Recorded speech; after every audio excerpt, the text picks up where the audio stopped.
Hello and welcome to the Apex Online Racing IMSA Lights Endurance Series, where today we're going to have coverage of round 4 for you from Long Beach. It is our first season here of the AOR IMSA Lights series, and so far this season we've had some brilliant action. We had a little bit of a break last week with Valentine's Day, and obviously everyone wanting to see their partners, girlfriends, wives and spend time with them rather than racing. But we are back this week with round 4, and this time I am not alone. I have someone else here in the commentary box. Can you please give a very warm welcome for the king of AOR commentary, Mr. King Kodiak. Thank you, Yorkie. Good afternoon, ladies and gentlemen, mothers, fathers, daughters, sons, brothers and sisters. Yes, once again, I've invaded the space of the Yorkie and spending my free time this evening in the best way I know how, commentating wonderful AOR racing. So we're just getting the lobby set up. We will get our qualifying session underway for what is going to be 1.5 hours in the sort of height of the day. Yesterday we had the GT3 race happen at this very circuit through the early hours of the morning, and that created some very interesting moments throughout the tiers. So we will see how our mixed class, how our LMP3s, how our GT4s cope with these conditions. It's going to be interesting. It's going to be a very strategic race. Passing is very much at a premium at this circuit.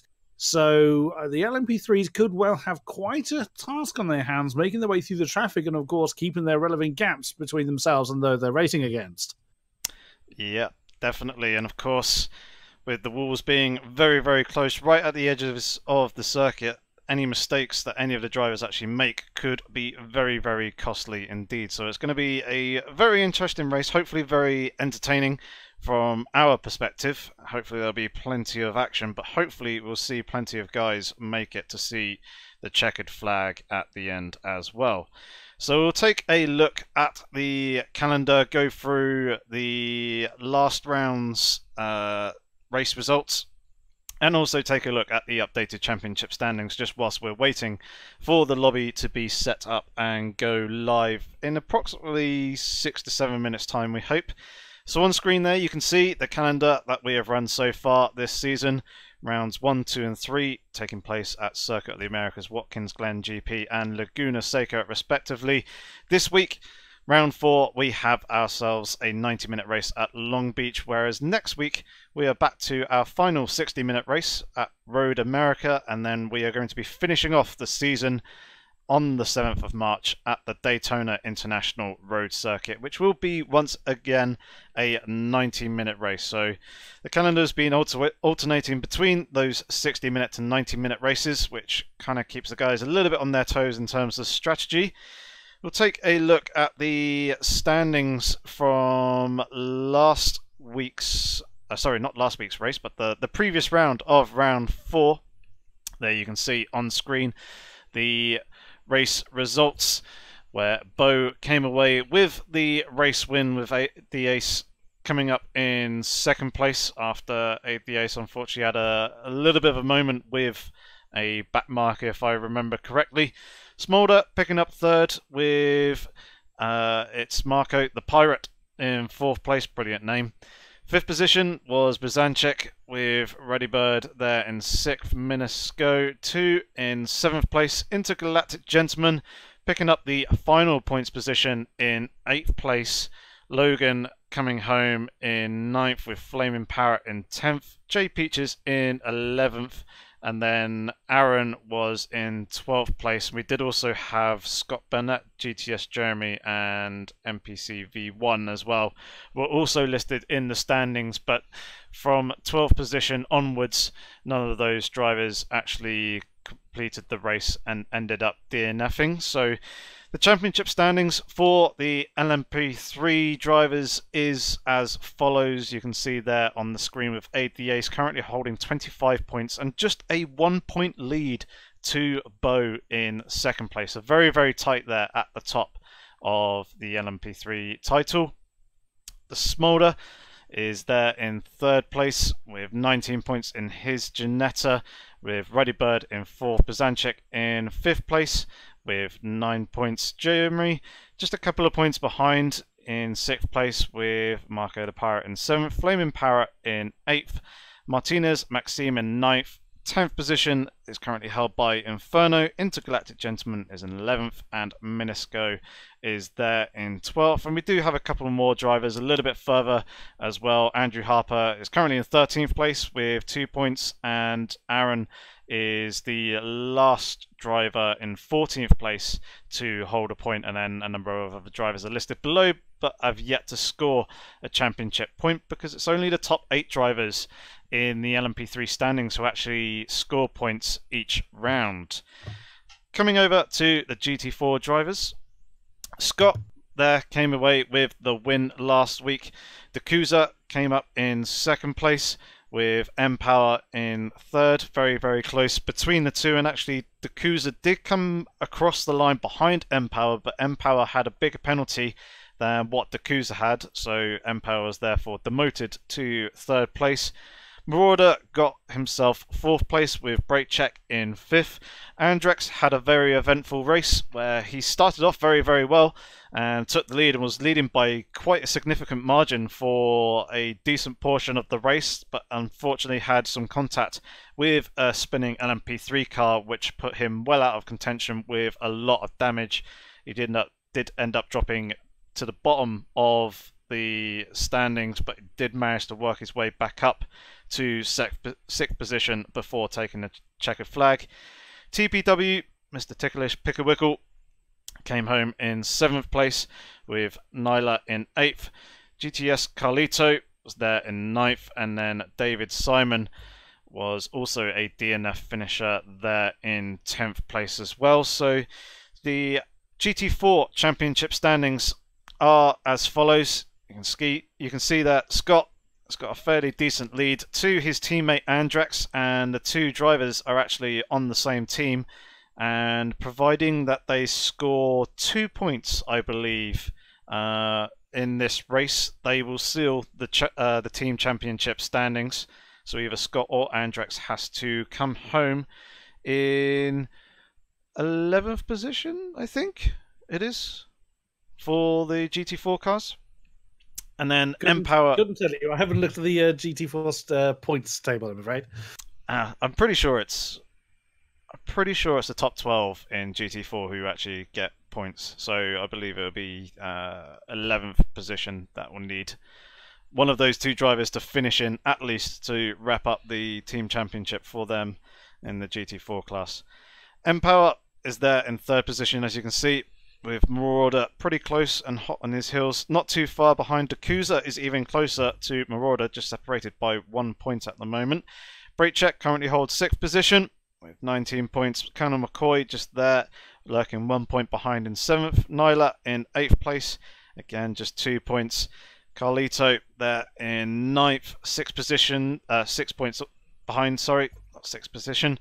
TPW there in 10th, and then Milo is there in 11th with 12th being currently held by Pushdom, but a lot of the drivers there are only separated by 1 point. David Simon also in 13th place. He's the only other GT4 driver to pick up points as well, but he currently holds 6 points to his name, so he is only just 1 point behind Pushdom. So very, very close in the GT4 championship as well, down at those lower points positions. So it's going to be pretty critical for a number of the drivers in this race to try and get a decent result.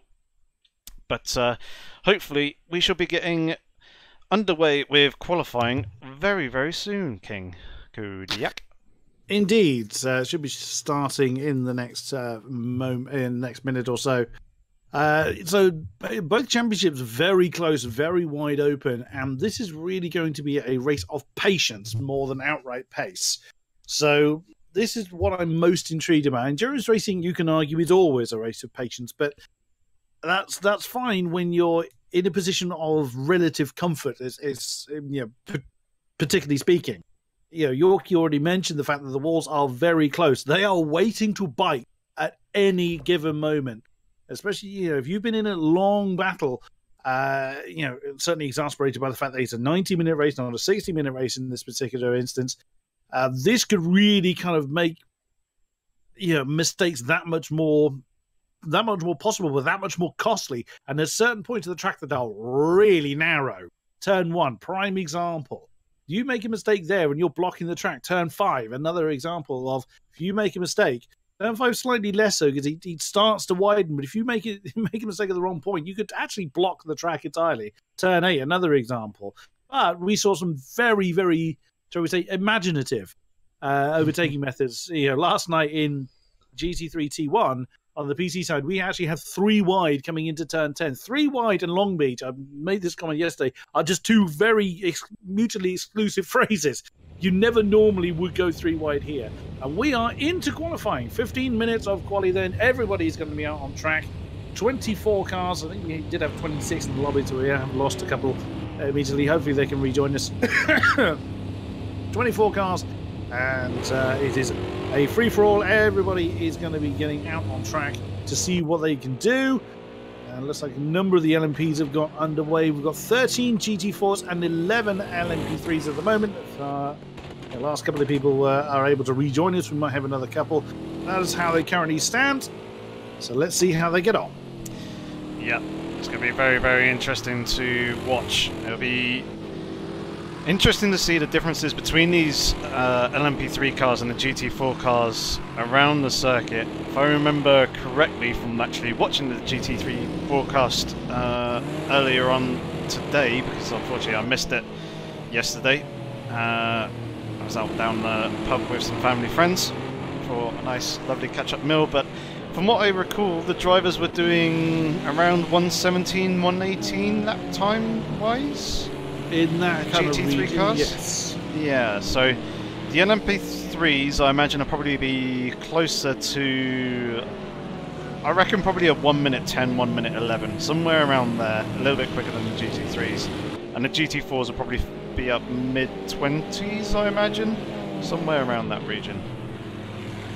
A fair assumption. Everybody except for brake check has come out on track so far, and he's got himself a 1-place grid penalty for speeding in the pit lane. Yep. Good start. Yeah, the very first time that he's actually driving out the pit lane, he's gone and picked up a penalty, which is certainly not ideal for the start of this race. It is very, very crowded. Yeah, a lot of drivers all around kind of the same part of the circuit. A lot of them wanting to try and pile out onto the track in relatively quick succession. You see a couple of drivers doing some weaving to try and generate a bit of heat into the tyres before they begin their flying lap. So here are a number of drivers in the foreground flying across that start-finish line to begin their first lap of qualifying here at Long Beach for round 4 of the Apex Online Racing IMSA Lights Endurance Series. Indeed. Whoa, that was eventful, inventive by whoever it was that was in the red Aston there. Now, grip is not something these drivers will have a lot of. The LMP drivers, of course, they will have a bit more downforce, but again, these corners are not that quick. Some of them are. Some of them they will be able to use that extra downforce. We're looking at Scott at the moment being chased by one of the LMP3s. Here, turns 6 and 7. You'll have a decent amount of pace as we start to see some times coming on the board. Here, turn 8 is another one that they can get a bit of downforce in use, but not. Grip is something they are going to have to really keep in mind, particularly in the early stages. Again, referring back to the GT3s yesterday, you can see Scott putting on a hell of a lot of opposite lock there. I know that's exaggerated, but you've got to think that. Particularly here, this was a very common mistake spot here in the hairpin 10-11, where either people were just getting on the gas too early and the tyres just were not ready to take the grip, or they would actually catch the apex and clunk into the wall, so that just spun the back around. And, you're then facing the wrong way at a point where no one can see you. So, again, there's several things that our drivers have to bear in mind. This is going to be quite a tough race, I think. Yeah, definitely, for sure. And it's quite interesting watching the drivers and see the lap times pouring in at the moment. Seems like my LMP3 prediction was a little bit ambitious at the moment. Bo is currently the provisional pole man as he's coming across the line now, setting another lap time there, 1.1 seconds quicker than his previous best to go with a 1 minute 13.140. He's got a couple of cars for company coming out of the pit lane, but they won't interfere with him coming through turn one. However, that wall on the outside will a little bit as he brushed against that. And GT4 times seem to be kind of 23-24, so relatively close to Kuza at the moment. Provisional pole, but he is sat in the pit lane, and Marauder is there, second place in class at the moment with his 23.8. He's got Ligier coming up behind him, but the Ligier has turned off his lights, which should indicate that he is not on a flying lap. I believe Marauder is on a flying lap, but doesn't have his lights on. But even still, you see him coming through the tighter section now, and this is one of those places where if someone does have a mistake and you kind of... that was a nice slide there, very well held. Well held, yeah. Yeah, you get caught facing the wrong direction, it can be very, very difficult to turn around, and Marauders jump back to the pits. Both still going, interestingly. Again, he's lapping consistently then, just 28 thousandths behind his previous time, 1:13.140. Smolder is out there with... oh, he's right ahead, actually, of Bo. There he is in the... I still can't tell. You did tell me this last time. I'm not really good at telling the difference between the Ginetta and Ligier. Oh, well held, Bo. So again, let's come back to exactly what I was saying. Is there is a distinct lack of grip, which this track just doesn't afford it to you in the early stages. It does rubber in to a point, but it's just something that I can... oh, there we go. There's a backwards-facing Aston in the background. Not sure who that was. Oh, Empower, yes, I forgot he runs the Mustang, doesn't he? He did rather well, and he's done rather well in that in previous races, I seem to recall. Yep. Only second of our GT4 field. I was going to say, it'd be interesting to see, actually, the differences between that LMP3 and the GT4s around here. I think Smolder is kind of backed out of this lap now and is kind of more lining himself up for the next one as Empower gets very sideways coming out the exit of that final hairpin turn 11. There goes Smolder, slotting himself around the outside, so Smolder won't be affected with the beginning of this lap. However, Empower jumping back to the pits. He's still holding second in class at the moment. Scott has managed to get himself up into the lead. This is on board with Smolder now with an Aston Martin in front of him, but Smolder has got 10 litres of fuel there in the tank, so I think what he's done is probably just loaded up the car and then decided to go out on track and just run a whole bunch of laps in one after the other and hope that one of them is going to be somewhat relatively decent and get him in a decent position for the start of the race. And why not? They're not limited to how many laps they can do. Other racing series, you have 3 laps and that's it. But in our Project Cars leagues, you can just keep going until you either run out of fuel or run out of time. But if Smolder can get past this Aston in pretty short order, he's actually got a pretty decent... if you look at the map, they're coming through turn 9, 10 and 11 at the moment. He's got a big old handful of clear air ahead of him. He'll know that. If he's got his map on, he'll know he's got a lot of... oh, again, you can see the tail getting a little bit loose. And there he goes. He's now flown past the Aston. He's got a big old amount of free... oh, someone's actually coming out the pits ahead. Yeah, just right on board then with Smolder. He's alright though. He's clear. He's clear. Oh, there is a car that's just gone up into turn 1, but he should catch that kind of on the back section. So decent run through turn 1, coming into the fountain section. Very tight, very slow. Got to get the car slowed down before coming into the very tight turn 4. Avoid that big curb on the inside. Turn 5. Adverse camber here, and there's also a crest as well that just drags the car away from you a bit. Here is that Aston. He should pass. Oh no, he's backed out of it. I thought he was going to pass him down the inside. Coming into the left-hander here. He's obviously taking it relatively easy. Yeah, it's pretty wide as well through 6 and 7. Well, 7's a fairly non-existent corner.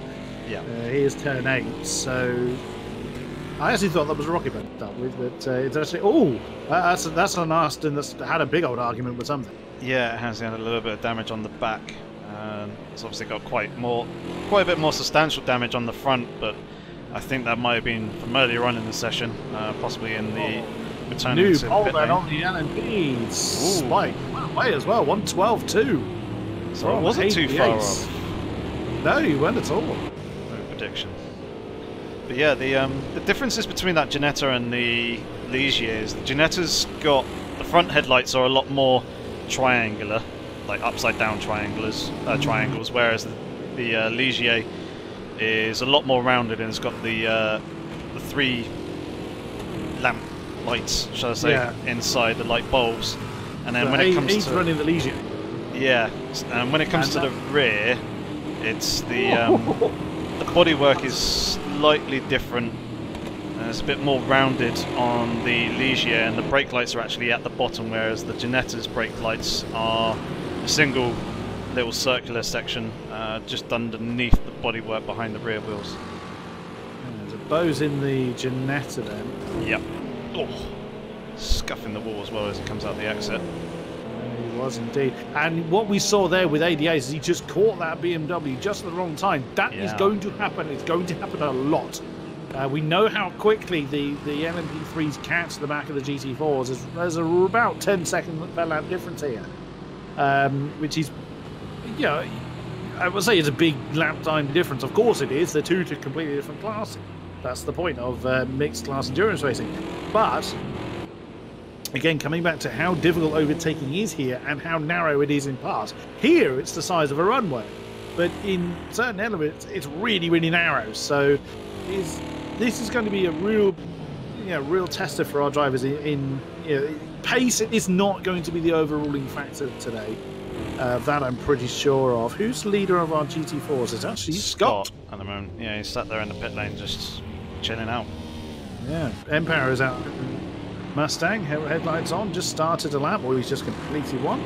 1:22.8, so he's only 0.6, not even that. He's just over half a second behind Scott, so that's pretty close. Oh, what a lovely roar. The GT4s do give a rather nice noise. The KTM is the odd one out there, in my opinion. But yep, TPW as well on the GT86, that produces a little bit of a different noise. Otherwise, there's quite a bit of V8 rumble that we get around the streets here, which is very fitting, to be honest, as the entire calendar is American circuits, and obviously America is famed for the V8 engine. It's with pretty much this car, the Ford Mustang. That's amazing. He's taming the stallion brilliantly well. 3 minutes remain here for the qualifying session of Long Beach. ADAs is our pole man of the LMP3s, 1:12.260, the only man of the 112s at the moment, 8 tenths ahead of Bo, 1.7 ahead of, who's in third? That is Brzanczyk, who is 0.02 of a second ahead of Reddybird in fourth. Scott is our current GT4 pole man, and he's out there. Oh, he's had an argument with something as well. In his Aston, there's Empower, as we've just been looking at. He crossed the line, improves, but doesn't take the pole time. He's very close, so he's only 1.5 tenths off that pole spot now. Oh, there is a KTM just jumped out his way. That was just unlucky timing. And Takuza is currently third. He's in the BMW, so that's interesting. We have 3 different marks in the top of the GT4s. I think, is Empower the only Mustang runner? Yes, he is. The majority of cars in the GT4 class are Astons. We do have this one BMW here, driven by Takuza. We've got a couple of I think 3 or 4 KTMs, and then the TPW and the Toyota GT86. So there's a little bit of variation, but Aston is by far the most popular choice, but it's not really a car that's going to be amazingly strong at this circuit. It's quite tight and twisty, and it doesn't really get too much room to really stretch its legs apart from the back straight between turn 8 and 9, and obviously the start-finish straight. Absolutely. A couple of people with penalties on the boards. They're both GT4s, and they're both at the back of the GT4 field. That is Milo and Atlas Guerin. They both earn themselves 1-place penalties. Oh, Atlas Guerin's got 2. Yeah. Okay, he'll be having penalties then on to next week's race, as he's already at the back. He won't at all. Nope. Will Scott improve? This might be an outlap for him. See, headlights on. See when he crosses the line, and that's it was 1.9 slower. So We will pick up with him when he gets to the tail end of his lap. Bo is still out there, just about to cross the line. Does he improve? No, he was a couple of tenths down. Picks up a little bit of slipstream off of the Black Aston there. That's also had an argument with something. I'm not surprised at all to see the amount of reshaped cars. Oh, again, Bo. He is pushing hard in the Ginetta. He's got quite a bit of room in front of him as well, so this could be a pretty good opportunity for Bo to improve. There you go, 0.05 of a second up so far in the first sector. Good run through turn 5. Just making sure you know your braking point for turn 6. Chucking the car in, second gear. Let the car run out wide to the wall, then bring it back far left. Try and open up turn 8. Chuck it in. Very good run through. There you go. Almost 0.3 of a second up so far. He's 0.8 of a second off of Aid the Ace's time at the moment, but providing he can keep it well hooked up through this final section, he could potentially improve and close that gap even more. It's just the final turn to go. He needs a good drive off of here, laying down the traction and putting down a fat number 11 as he comes to cross the line to improve his lap time by about 0.4 of a second. So he's closed the gap a little bit to Aid the Ace, but he's still there in second place. Power on his final lap then. Bit of a wiggle coming through 6. Over the crest at 7. Now down towards turn 8. Is he on a better lap? We don't know. Because the time... Oh, no. No, most certainly not. So just a bit of practice then for Power. He streams on towards the line. It's only a few cars still on track at the moment. Bit of a wiggle coming through at turn 9. Around the final turn. Oh, a little deep. Yeah, I just got a little bit clumsy for Empire at the end there. Yep, he's literally coasting. He's actually killed his ending. He was the last man to cross the line, and your qualifying positions are so. So in pole position, Aid the Ace on the LMP3 with Bo in second, Ruddy Bird third, Smolder fourth, Brzanczyk fifth, Marco the Pirate sixth, Aaron in seventh, Flaming Parrot eighth, Logan ninth, 10th is Bernetto, and Jay Peaches in 11th place to round out the LMP3 field. GT4's Scott was on pole with Empower in second. Didn't get to see the rest. So, King Kodiak, I'm going to need you here to run through the rest of the grid. Dakuza is in third position with Marauder in fourth. Andrex 5. Actually, we go to the chase. We'll see what they're in. So Scott, Aston, Empower, Mustang, Dakuza, BMW. So keeping that 3, actually 4 marks in the top 4 with Marauder and the KTM in fourth. Then Aston of Andrex in fifth. Colonel McCoy, Aston 6th. Then Dave Alex in 7th in Aston. Then Pushtum, which was the rearranged Aston that made me think of the GT86, actually, during qualifying, is in 8th. KTM of Neela in 9th. Then Aston of Brakecheck 10th. Carlito in the Aston in 11th. Milo in 12th in the green Aston. And with his teammate Atlas Garin at the tail of the field.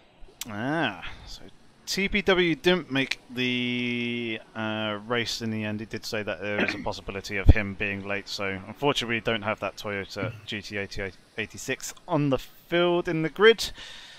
Interesting to see Brakecheck a little bit further down than he usually is. He's kind of usually up around 5th, 6th position. He's down there in 10th placing class, but he may fare a little bit better in the race depending on what happens. Obviously, the LMP3 field will spread themselves out a little bit away from the GT4 cars for the beginning of the race, as we do a manual rolling start here rather than launching off at the green lights.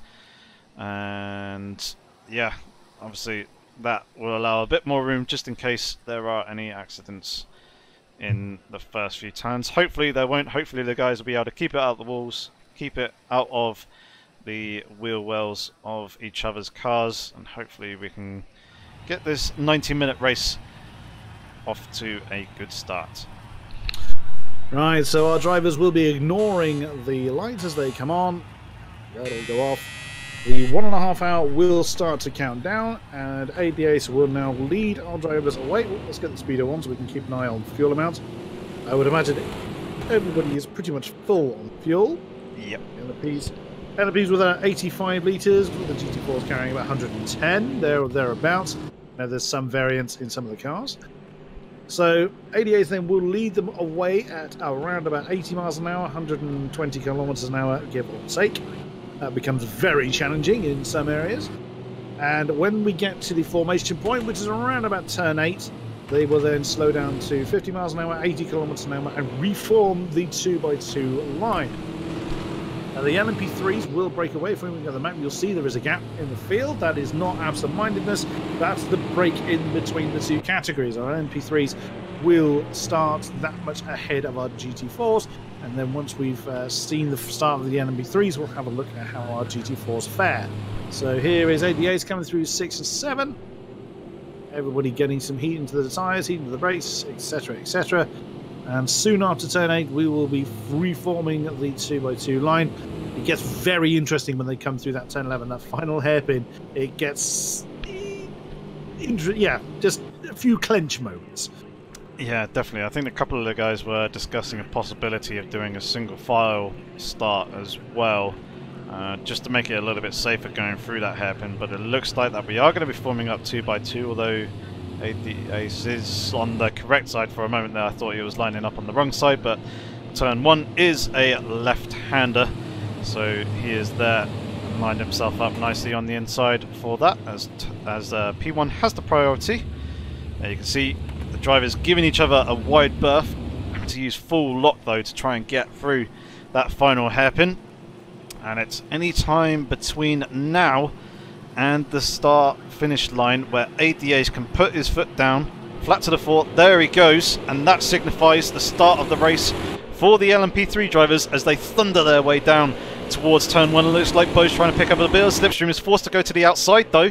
We do also have Roddy Bird there lurking in third place for the moment as they filter themselves through. Bo coming very, very close to the wall, but it looks like so far so good for the LMP3 drivers. There's a little bit of backing up in the fountain there, but it looks like most of the drivers have managed to keep their noses clean. GT4 guys very much underway as well as they now rumble their way down towards turn 1. Yeah, BMW, that is, the Marauder was in the KTM, the BMW's come through. There's Colonel McCoy having a look as well on the inside. That would be very brave, but that has actually enabled him to get alongside Marauder. And he has to back out of that when he gets single fire when you come into the roundabout. Well, there's the red Aston of Bushdom that's hassling Andres. Andres has lost the position, I think, in that particular exchange. Scott still holding on to the lead in the green and yellow Aston. M-Power under a lot of pressure right now with Marauder. Oh, that's a green Aston round. That's Dave Alex that's gone round. And yep, there he goes. And it looks like he kept it out of the wall.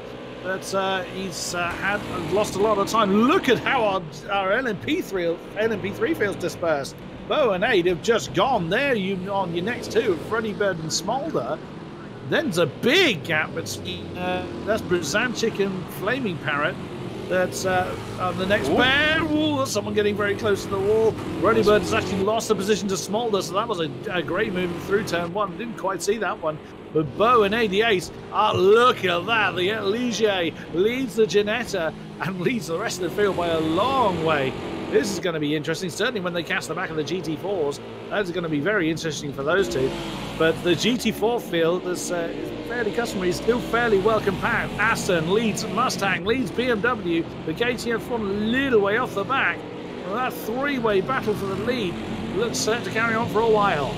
Yep, it certainly does. It seemed like the GT4 cars had a slightly cleaner start than the LMP3s, apart from the green spinning Aston that we saw in the background coming out the exit of turn 5. Top 3 of the GT3 cars within just a couple of car lengths of each other, and then Marauder is there in 4th position, breaking himself away from 5th place Colonel McCoy. Andrex dropping a position at the start, going from 5th down into 6th, but he's there with a clean looking car at the moment, so possibly just being a little bit cautious in the first couple of turns, and Colonel McCoy being a little bit more opportunistic and managing to snatch that position away.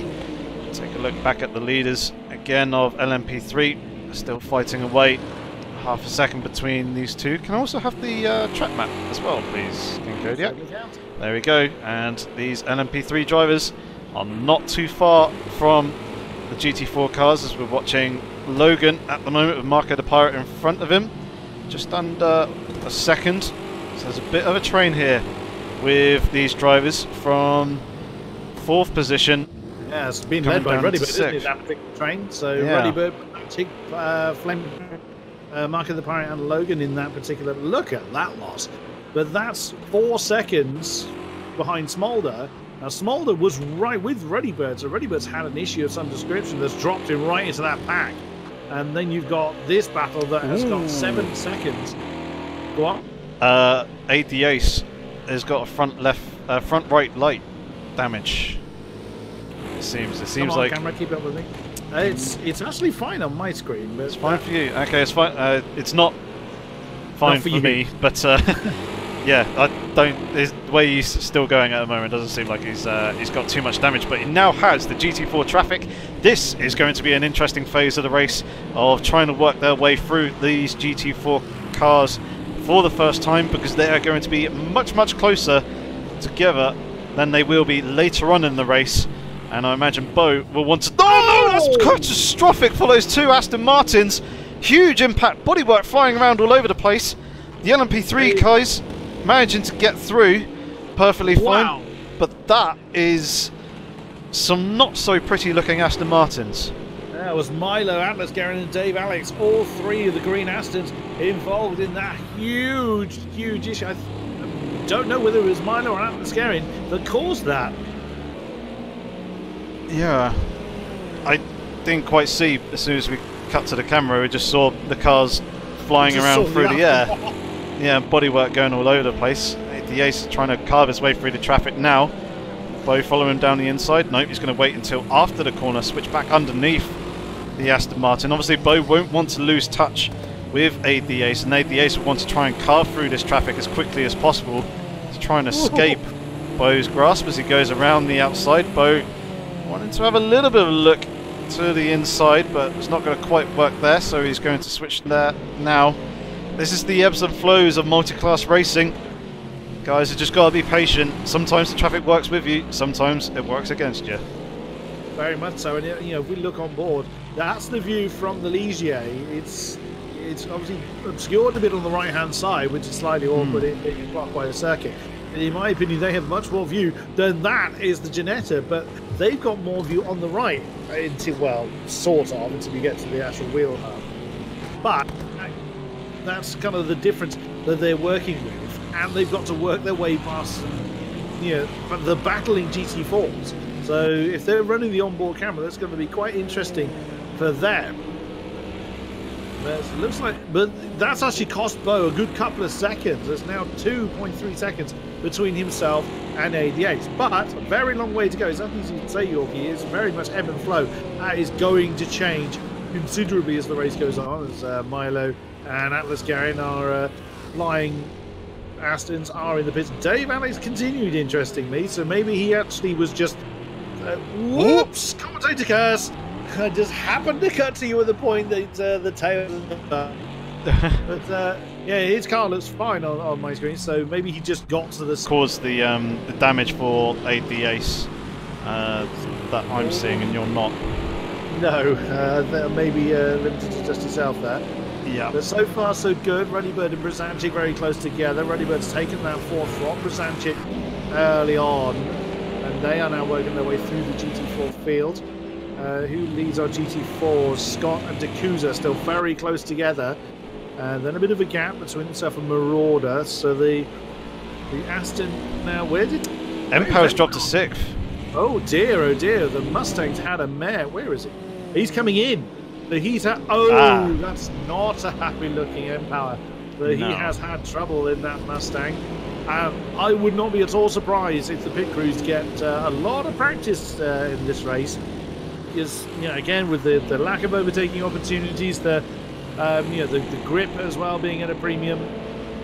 There's going to be a few people tripping up on things, but that's disastrous for Empire. We know how quick he is, and he's got a lot of work to do. But of course, that promotes everybody from, I think it was second. He was in. Actually, Dakusa is right on Scott's case. So Scott hasn't got any, hasn't had any respite because the Mustang now replaced with the BMW. Dakusa's doing a brilliant job hanging on in there. Marauder is about 4 seconds behind this, but Marauder has got Colonel McCoy and Andrex for company. So again, the KTM can't let up. He's got a pair of Astons chasing after him. Another one of the LMP3s coming through. Smolder, I think. Yep. So he's not got anyone position-wise near him. But Bo, who's now I think got some free air. Yeah, there you go. That's our LMP3 pair. They now have got obviously nothing in between them, but there's no immediate sign of a GT4. So Bo now has a great opportunity to gain, and he did. He gained, what did he gain? 7 tenths last time around. Yeah, 6, 7 tenths on the race leader. So Bo seeming like he's got the pace over Aid the Ace, which is what we've seen in previous races as well. Even when Aid the Ace has managed to pull away, I think that was just Atlas getting out of the way of the LMP3 leaders to let them through. But yeah, Aid the Ace he seems to string out a nice gap in the traffic, and then Bo closes up, but Bo's had a couple of mistakes in previous races, which has knocked him down the grid. Speaking of mistakes, Empower as well.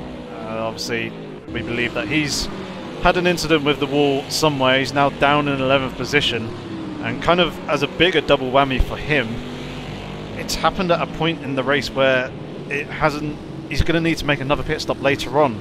If he had gone another 20 minutes or so into the race before having that issue and making contact with the wall, he would have been able to go into the pits, refuel, change tyres, obviously fix the damage, but then not have to worry about pitting again. But as it stands at the moment, I don't think that 103 litres that Empower has in his tank, unless he does some serious fuel saving, I don't think he's going to make it to the end of this race without making another pit stop. Yeah, I don't think he's going to get anywhere near it, quite frankly. No. Logan is... it's a big one. Flaming Parrot is not far off the back of Marco. So that battle for 6th still rages on. So a fair amount of distance to go. We're only 15 minutes into this race, and quite a few pit stops have already been and gone. And yeah, that's anyone. So any kind of practiced. There's another thing that is going to be upset.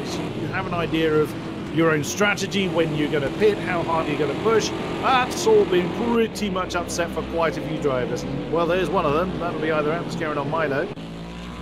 It's Atlas Garin, who is doing his best to stay out of the way, but that Aston's quite a bit shorter than it should be. Yeah, it's obviously haven't got the grip that it should have either. It's actually now been put a lap down by the GT4 leaders. As both Dakusa and also Scott have now gone past, and they've got plenty of LMP3s for company as well. It's one of the interesting things with multi-class racing, is even if you do manage to break away from the rest of the pack within your class, you've got the other car classes to worry about as well, and they certainly keep you busy riding on board. With Scott, as he comes down the start-finish straight, and there goes one of the LMP3 cars. There'll probably be another one following fairly shortly, coming on the left-hand side. Yep, there it goes. So that's just what it looks like when you've got the LMP3s, bearing down in you. Oh, what's happened to Colonel McCoy? He's had a problem. He has. He looks like he's got some damage on the front, and he's into the pits. Yeah. I suddenly saw that Andrex had gone past him, and also Pushton's gone past. So there's another casualty. He was up in 4th as well before that happened. Yeah. So, oh dear. And Andrex has had a bad lap as well, so he's gotten caught up in that. Yeah, there's damage to the front of his Aston, so he'll be in soon. And Aaron's in. That's very early. His car looks okay though. It's at the moment it could be some rear damage though. It looks like there may be some damage on the left-hand side there. Can't quite see from this angle. Yeah, you can see it's a little bit more battered at the rear. So I think he's... Unfortunately, the camera controls are in the way for me, so I can't see that. Yeah, you can see some scuffs in and around the rear wheel arch, and the fact that he's still stood still there indicates to me that he's still got some damage. So Brake Check is working his way up through the field after starting in 10th place. He's now up into 7th. He's kind of in and around the area where we usually see him, where he has been up to the sharper end of the field in the past as well, but he's obviously benefiting from the mistakes that other people have been making. And that's one of the things here with Long Beach, is you can get a good result just by keeping the car out of the walls and keeping yourself out of trouble. David Alex has brought his car in, so we think he was caught up in the issue with Milo and Atlas Guerin. So Aaron's only just got underway, so wow, there was obviously considerable damage on his car. It puts him actually position-wise right in amongst the GT4s. So yeah, that's going to be a bit awkward for him. Pushed and Andrex are pretty close together. If we go on board with the red Aston, there is Andrex's car. So again, Andrex last lap, actually his last lap was pretty respectable as Andrex, 25.9 against Pushton's 25.4. So if he has carried damage as Andrex, he's carrying it fairly well. The Kuza is back with Scott again. There's the BMW and the Aston there. The BMW was the fastest GT4 on the field last lap around. And you know who else is back with someone else? Bo is back with the yeah. ace at the front of the field. These guys back within half a second. At one point they were within 0.2 of a second of each other. So lapping an LMP3 driver there, which is probably Aaron. You see him there in the background, and once again Aid the Ace coming across. No, it wasn't Aaron, sorry. Oh, it wasn't? No, it was another LMP3 driver. But yeah, we've got some GT4 traffic once again. Come on, cameraman, keep up with me. Oh, and that's caught Bo out again. And yeah. This is the thing. The GT4s are perfectly entitled to and indeed encouraged to follow their line. They must not be unpredictable, especially not here. It's not a track like this. You do not want to be second guessing the person you're trying to pass. But of course, that the natural side effect of that is exactly what Bo's just had.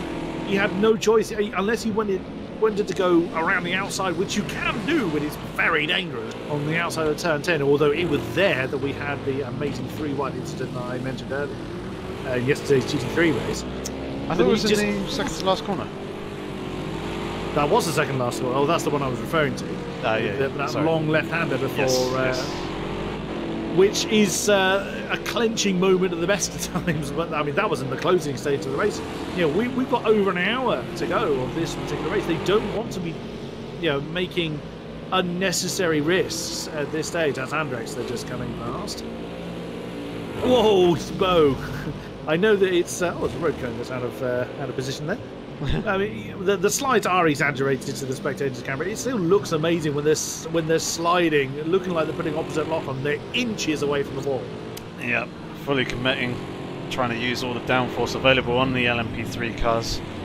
What was I going to say about the traffic situation? Is D'Couza's having a look down the inside of Scott into turn 1. So D'Couza looking and feeling like he's got the pace over the Aston Martin in front of him.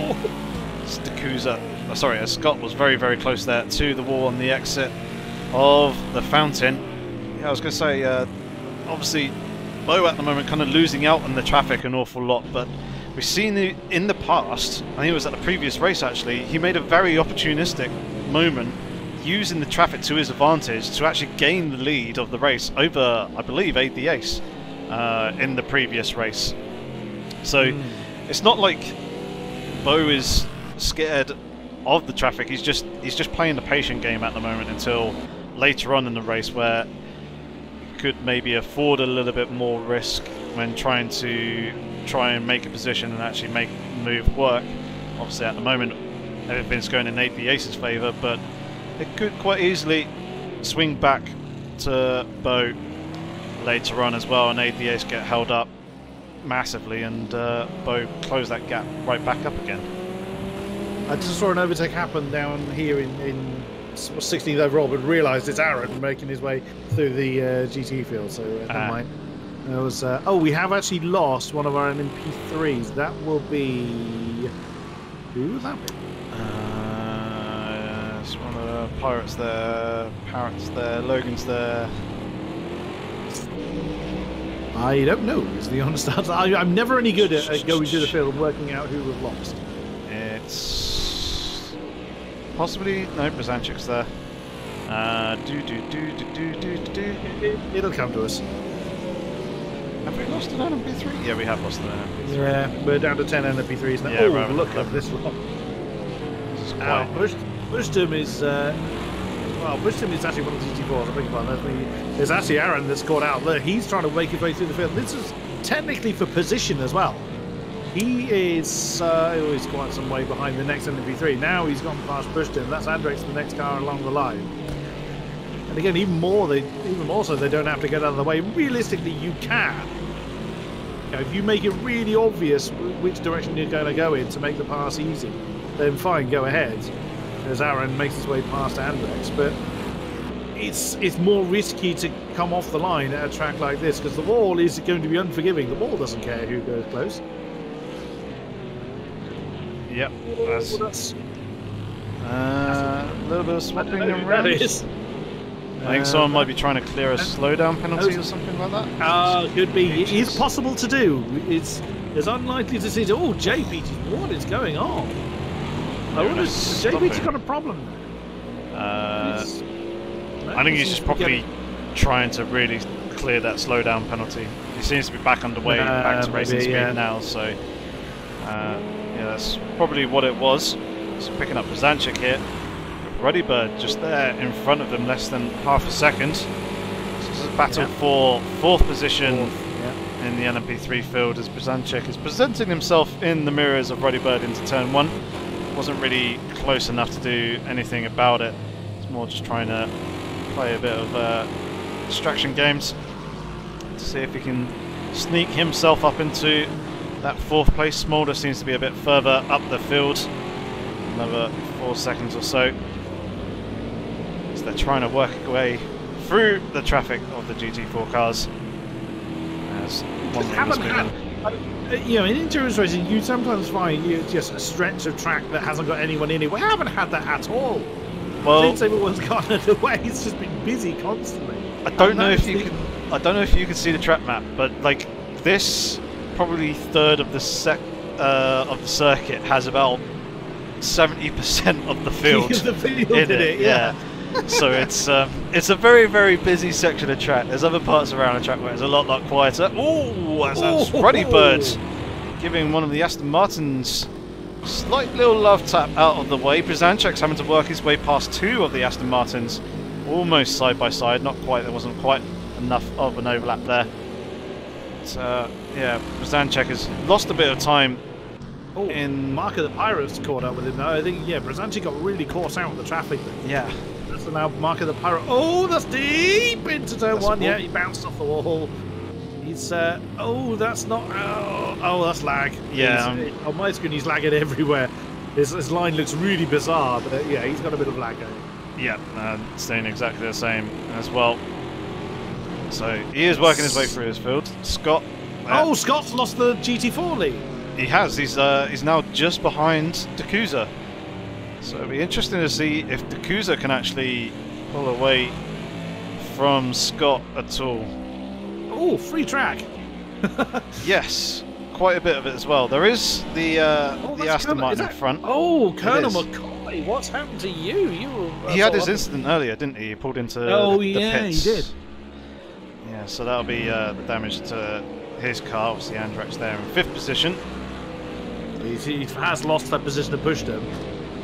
There is the red Aston ahead, but last lap 28-1 for Andrex. He's definitely sporting wounds on that car that he's just looking to carry, and probably not wanting to do an additional pit stop at this stage. Not really surprising.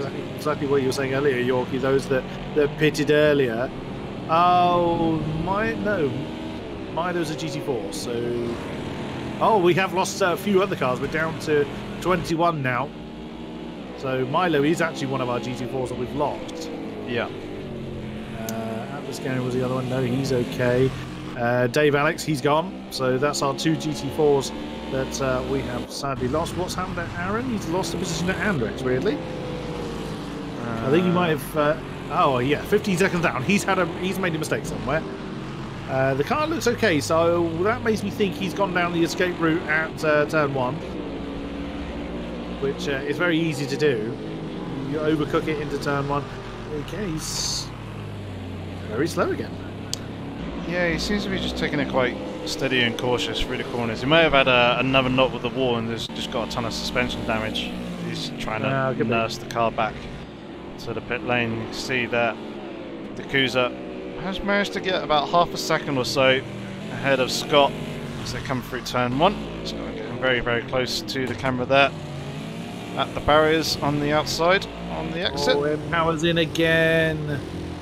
Oh, it could be more damage for him. Although I think if he refuels now to a full tank, he should be able to make it to the end from here, providing that he doesn't find any other barriers to make friends with.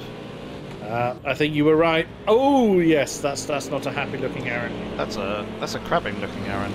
Very, very much so. Yeah. Oh, that was quite a short stop for Empire. So yeah, I think you're right there. He's gone for this is the last stop I want to make, and that's cutting it really fine. I think on the fuel. It rather depends on how long a litre lasts in these things. Yeah, he's also obviously running the risk that he's not going to have any other incidents at any other point. Yeah, Mark of the Pirate still lagging a little bit there in the background I was and hitting the wall. looking to see if he died in the wall there, but no, he's okay. Yeah, well, we assume he's okay. He doesn't look okay to us. Oh, Zanchik there catching the wall on the inside, just turning in a little bit too early, a little bit too tight. Hopefully that didn't damage his car too much, but yeah, we could assume that Marco the Pirate's okay. It's just to us he doesn't look it with the lag that he's Brisanti just turning too hard into the wall, and it's really, because it's so slow, it feels really clumsy. You just clunk that inside wall.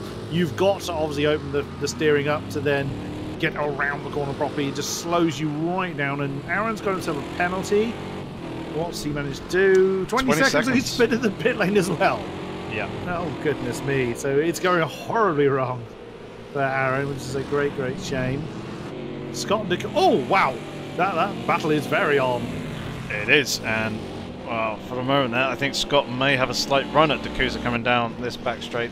It is possible if you can get yourself enough of an overlap to make a move into this corner, but Scott not anywhere near enough to try and make a diving opportunity down the inside into that corner. So for the moment, he's going to sit right underneath the rear wing of the BMW in front and hope for a decent run coming off the corner. Doesn't look too bad. It seems like the Yakuza's got the slight acceleration advantage, but the Aston Martin tends to have a straight line speed advantage, although saying that, the Yakuza is continuing to pull away from Scott. Yeah. Coming down that straight, looking lively, coming into turn 1. I know that. Yeah, I know that the BMW is quite a narrow car. It doesn't sit quite as low and as wide as the Aston Martin does, so it looks slightly more unstable in that sense. But I also know that the Yakuza, I believe, is using a H-pattern gearbox to negate the shift time of the BMW, and it's probably having to do a little bit of heel-toe work to try and make that work for him as he's braking and downshifting through the gears. Yakuza was slightly out of kilter there. He couldn't resume the racing line. There was an LMP3 there as Neela has brought the KTM in. Looks okay. Yeah, it could be a scheduled stop, I think. He's only taking, well, might be a smaller tank on the KTM because he's only got 90 on board. Mark of the Pirates, what's up with you? Nothing, you're just getting fairly close to... Oh, the Yakuza and Scott! GT4s. Yep, side by side coming out of the hairpin. This is going to be an interesting drag race, but if the last lap was anything to go by, the M4 has the legs over that Aston Martin on the straight, and yeah, he's rumped away. Which is quite surprising, actually. I thought the Aston Martin was quicker than the M4. Again, the Yakuza looking squirrely in the brake zone. I wonder. Could very well be, yeah. But Scott is absolutely nailed. And also something else, I'm looking at the lap times, and Scott and Yakuza are quite a bit quicker than everybody else in the GT3 field. Let's have a quick look at lap times. So our LMPs, who's got the lap record there? That's going to be Bo, but only just over ADAs. And our GT4s, Yakuza, again just by 10th. Oh. Well, a couple of hundreds. Yeah. Amazing stuff as Andrex is in. So he's had enough of fighting with that car, but I think he will probably be doing what we've just seen Empower do. Get whatever damage fixed and top the tank off to the end of the race. Yeah, and get himself out of the traffic as well. You may have to work through a little bit more later, but at the moment, at least, it kind of takes the pressure off of his shoulders to really hang on to the back of someone else's. There goes the Janetta, of that could be either Logan or good. It is good Logan. Shout. It is indeed Logan. That was that would have been quite a scary moment. He was very close to the wall making that move. Yeah, it was very close indeed. Oh, it did skirt the wall there actually on the exit of turn 1. But yeah, I think Scott was kind of half thinking that he was going to go to the his inside and was trying to give him room, but at the same time Logan committed to going to the left. You can see Scott very, very close to the back of the Kuza. Certainly not letting out the pressure there.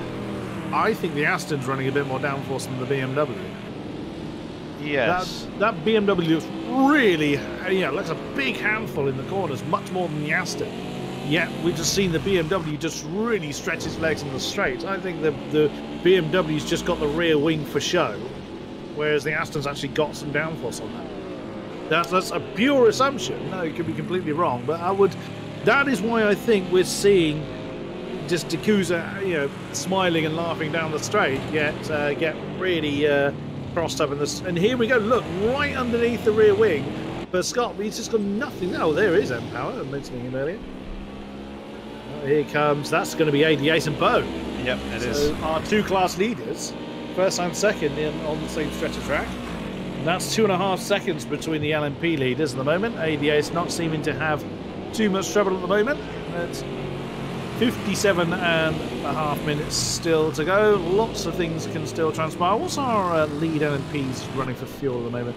Oh, 43. They're nowhere near a pit stop at the moment unless they choose the contra strategy. Andrex, after his stop, came out in 8th place in the GT4s. So we're assuming that he's fully fueled and fully repaired. Of course, the body will still appear like that. He's got a full tank on. 90 litres. Well, he's been out for a little while, so I would imagine he's probably burnt some off.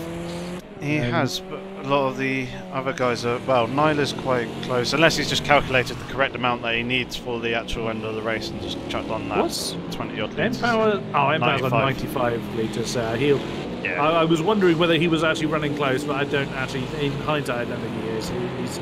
He's got that fine, and Andrex on a similar level, so... Yeah, I think, as you say, they've just crunched the numbers. Also, this could be just... Whoa! So Dakuza, I'm not sure Dakuza meant to brake check Scott there, but it did look like he was Scott was put off his rhythm slightly there. But this could also be strategic. Dakuza could well just be running his lap. Scott may well just be sitting in the slipstream, saving a bit of fuel.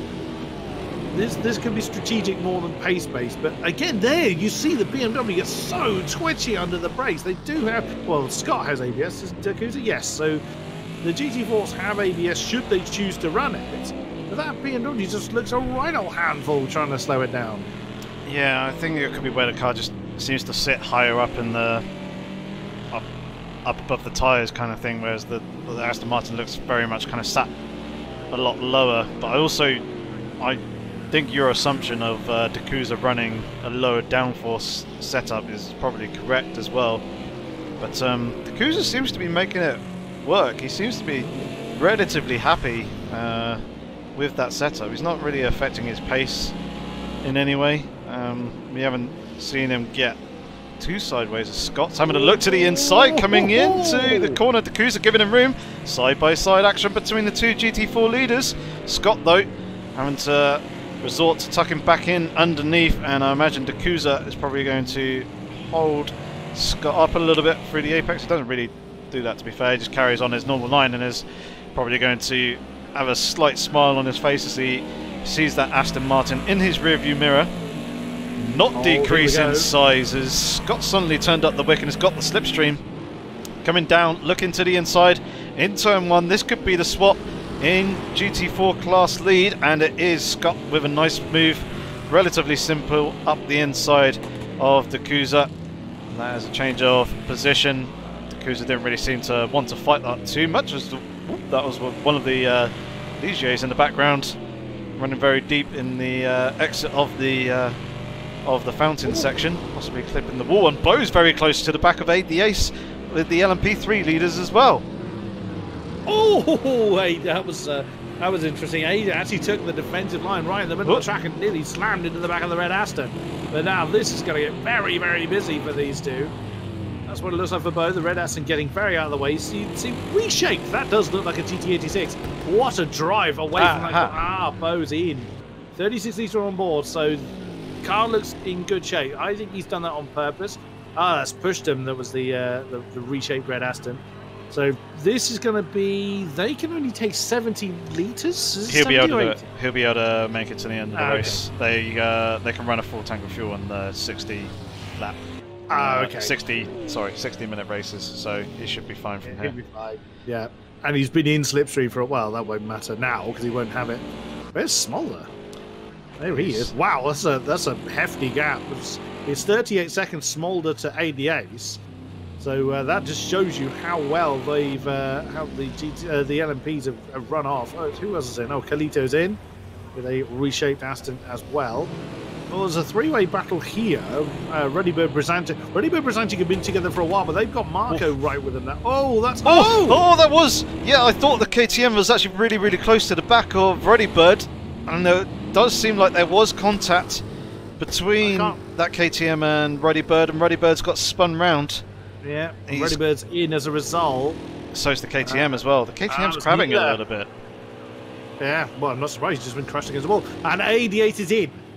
He's trying to counter Bo. Yeah, he's where's Bo? He's behind Smolder, which is not a surprise. This needs to be the outlap of Bo's life, right? Because this is unequivocally for the lead. He'll know that AD8 is in the pit as well, providing he's got obviously the leaderboard up on his HUD up there in the top left, because it will indicate that he's in the pit lane. So he'll be now pushing it, like you say. AD8 obviously trying to counter Bo's strategy, get himself back in front. Yeah, he's stuck between two of the Astons. And Colonel McCoy. Oh, Colonel McCoy's done well. He was back in front of Antrax. Yeah, he's done quite well to recover there. So Smolder will take the race lead. AD8 is underway. Where's Bo? Just come out the final turn. This is going to be very, very close between the two. So AD8 is still trundling down the pit lane at the moment. He's not really anywhere near. Bo's going to overtake him. Bo's going to have him. Yeah, Bo's passed. Comfortably. That's not AD8. Nope, that's one of Janetta's. That's deep. That was deep by Bo. That was deep. That's a lot of smoke. Yep, Bo made a mistake coming into the entry of turn 1. That kind of held up the Janetta as well. Looks like he's managed to keep it out of the wall though, just about. But yeah, Bo now up into the 12 lead. seconds, even with that mistake. 12.3 seconds separates AD8 and beg your pardon, that's AD8 and Smolder. Beg your pardon. That's 4 seconds between Bo and AD8. Oh my goodness, that was a stonking lap from Bo then, at a time that it really counted. But AD8, we know he's got the pace to close that gap down again. But Bo has been right with AD8 for so long. Now this is really going to be interesting for our LMP front runners. Take a look at Bo's fuel for me for a second. 76. He's on 76. Aid is 76 as well. But I'm just trying to figure out how Bo would have made up that time, because I don't quite think it's pure lap pace. It must be in and around the pit stops of actually possibly AD8 maybe having like a second or two worth of repair, and that just kind of held him up a little bit, or perhaps he was a little bit more cautious going into the pit lane, whereas Bo was looking like he was a bit more full attack. So yeah, quite a substantial difference. We have lost another LMP. We're down to 9. That be Aaron? It'll be Aaron, yes. Yeah. He had been struggling for quite a while. Wow, AD8 is not hanging around. He did not want to be stuck behind. I believe that's at McGarren. Yes, it is. that was Aid was not prepared to sit behind. Oh, Andrex and Colonel McCoy going side by side. And side, yeah. Aid the Ace dives down the inside of those. Andrex trying to go around the outside though. He's going to have the inside for the next right-hander of turn 8. This could work in his favour. LMP3 lurking there in the background. Colonel McCoy very wide, almost into the tyres. Just about manages to keep it out of those. And that is a position to Andrex. Him getting himself back up into 5th position, demoting Colonel McCoy back down into 6th. Good racing by those two. Very nice indeed. I get the feeling Colonel McCoy backed out of that. I think he was actually slightly shaken by the fact that 88 shot through. Yeah. a slightly unsuspecting position there. But yeah, I think he backed out of that. There's now it's 3.7 between Bo and 88 over the line. So Bo's extended that lead a little bit. Not by much. Came down to about 3 points. Not by much. Yeah, 3 times to the second. Oh yeah, that was actually, I thought it was greater than that. They're gaining on Smolder a hell of a rate. That was 2 seconds they gained on Smolder up front, but Smolder is with all due respect, not in that particular battle. Flaming Parrot's been in there a long time, so big problem then for him. His car looks good though. It does. I wonder if he's had a connection issue, because that car is shaking like mad. They do sometimes do that in a bit, yeah. Well, Scott is back in the lead of the GT4s. Again, we didn't see that that lead change hands. We did. We saw it change with the BMW ahead. Or did we? Yeah, we saw him swap back round in position. But obviously Scott has eked the gap out, although that's now just been undone with Bo going through. Yes, beg your pardon. Yes, we did. There's the ace. We saw Bo go through just now. And you can see the Aston. Wow! The Aston picked up a big old handful of slipstream there. Oh, that's Flaming Barrett coming out. And everybody is minding their own business as they come through turn 1. Fine. That's absolutely fine. Who else is in a fight? Brazanchik and Ruddy Bird still. Oh! Someone behind Brazanchik is not looking too happy. I wonder if. Is that JP? Marco the Pirate, I think. Oh, really?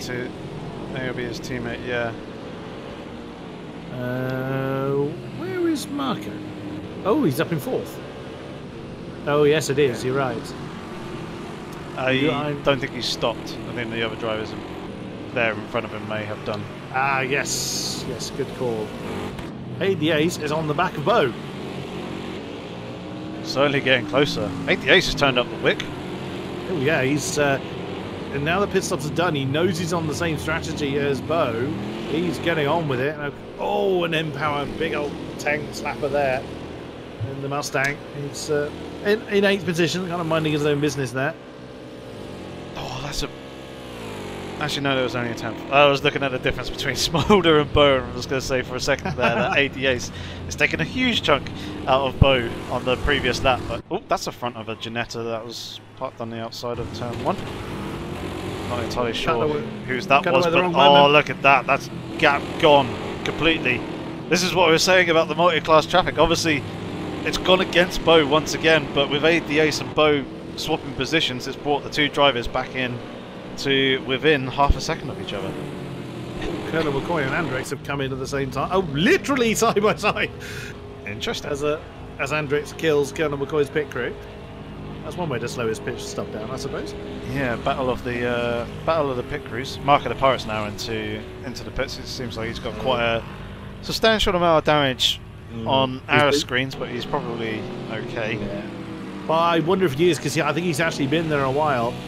Dakuza's still with Scott. He's actually losing ground on the Aston, but Bo is behind the Ace already. I looked away at the wrong time again.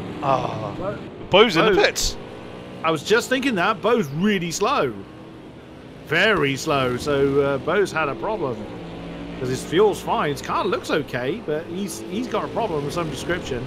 So our 3rd place runner, our potential LMP leader, is in again, and Mark of the Pirates got underway and given himself a 10-second penalty. So he's speeding the pit lane one. That's fairly academic with the gaps in between his car. think. Colonel McCoy's gotten away again, but Andrex has not. Oh, Andrex just is. So it's a long stop for Andrex again, unfortunately.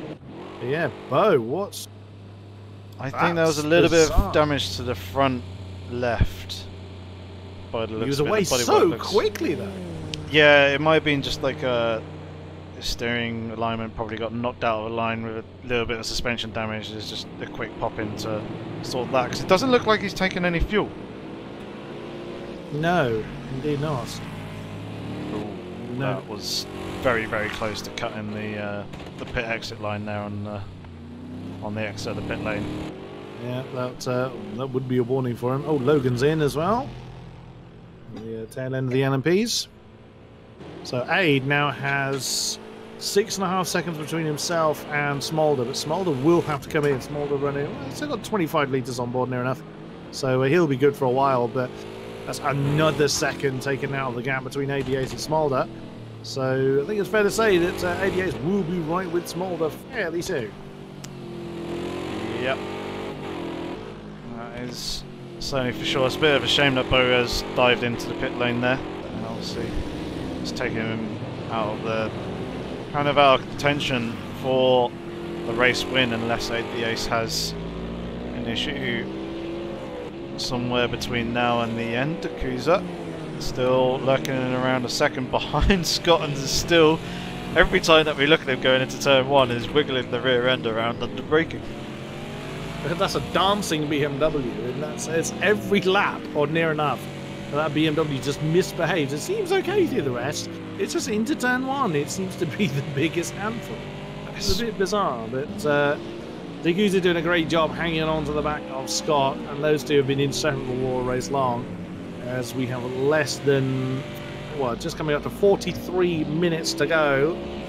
We're over halfway through, and still plenty of battling to resolve. Oh, we've lost another. Who we lost? One of our LMPs. Who have we... I thought it was Bo for a second. No, he's still with us. Down to 8 LMPs now. Yeah, I'm not entirely sure who that was, but one funny thing that I did see in the background there was a blue Aston Martin coming out of the escape road of turn 8. It came in from the right rather than coming in from the left. That's not the optimum line. No, it looked a little bit interesting. Oh, wow, Andrex getting very close to the wall on the exit of the final turn there, as that is Bo going through. That would have woken Bo up slightly. Yeah. But Bo, sure. Look at the gap. 35 seconds to AD8 now because of that pit stop. That's a shame that he had to make it for whatever reason. That's Andrex going deep into turn 1. I think Andrex might have found the wall. He did find the wall. He's found the wall again. He's wanting an additional challenge to go backwards now. That's the end of his day, I think. He's part that one. Could very well be, or potentially he's being very, very cautious as to trying to find space. Now would be a good time to do it, but no, that's past it. He's out. That's one of the few GT4s we've lost, but alas, Andrex cannot, or doesn't feel confident to take that car any further. What a shame. That's pretty rare for Andrex to retire, but that's, again, the nature of the beast, isn't it? So that's 6 cars gone now. And that's as many GT3s as we lost as well in the PCT1 race. So the battles we've got at the moment, Brazantic and Ruddy Bird are 6/10 apart, there enough. M-Power, who has been slowly and silently making his way back through the field, is now on Colonel McCoy's case, and it was like looking at the lap times last time around, M-Power was 1.1 seconds quicker than... Oh, well, never mind. He's just not hanging around anymore. Having a look on turn 1. No, can't quite get that one done, but was... Whoa, Colonel McCoy. That was lively. So I think it's fair to say that M-Power may well have the pace over Colonel McCoy. That move may well be done later in the lap. And, of course, Scott Nakuta for the GT4 lead. Actually not far behind them on track. So that's the closest to lead battle, of course, for the GT4 lead. Both have pitted and have been glued to one another. Oh, that's a bit wide for Scott. On they go then, as I'm not sure which one of the LMPs that is coming through. Oh, careful. That's Flaming Parrot or Logan. It is indeed Flaming Parrot. So that put That put Yakuza off a little bit. It's just, again, unfortunate. Oh, the BMW bounces off the wall. There goes Flaming Parrot past Scott. That was a little bit unlucky for Yakuza, but again, it's ebb and flow. It goes both ways. And could well. Oh, that'll be Flaming Parrot then. That's facing the wrong way. Yep. Speaking of going both ways, that's now that gap that. Oh, he's gone. He's decided to park it. There's your teammate as well, Logan. He's also out of the race. Yeah, So that'll be both one those of two the drivers other people we couldn't figure out who it was. Oh, that's Empire on Colonel McCoy. Big handful of slipstream. Going to try for the racing line through turn one. Is Colonel McCoy going to let him go side by side? Nicely driven by both of them. Colonel McCoy's going to be close to the wall. Yeah, it was really up to Colonel McCoy to let that go. Empower had nosed ahead at that particular point. And sixth position rather, is the Mustang, but he's got 23 seconds to claim to push them and less than 40 minutes to do it. Sorry, that was doable. That was doable for Empower, I think. Pushed them running relatively decent pace at the moment, kind of similar to these guys, Empower and Callum McCoy on the previous lap. And Brake Track currently up in fourth place in the GT4s. There he is, driving just behind the Colonel McCoy and Empower battle actually. So he's not far off putting a lap on them, but he's also not far off from being put a lap down as Yakuza and Scott were there in the background giving chase. Yakuza still lurking in and around half a second to the leader in GT4 there in front of him. Atlas going into the pits again. It's a great shame for him. He's really has struggled in that green Aston. Colonel McCoy doing what he can to hang on to the back of Empower, but that's already a second for the Mustang, and another car has gone. That'll be Atlas Garen. So another of our GT4s has left us. Unfortunately, Yakuza then is closing back in on Scott. Only 16 cars remain. That is 10 we have lost. Well, 10 from the lobby, 8 from the race, as two people didn't make qualifying, unfortunately. And this is the only battle now that we have. Everyone else is fairly spread out. Although, in fairness, 88 is now only 3 seconds behind, and well, now less than that. Is now 2.3 seconds behind Smolder. Yeah, that coming down relatively rapidly. 1.1 seconds on the previous lap. So 88 on a charge.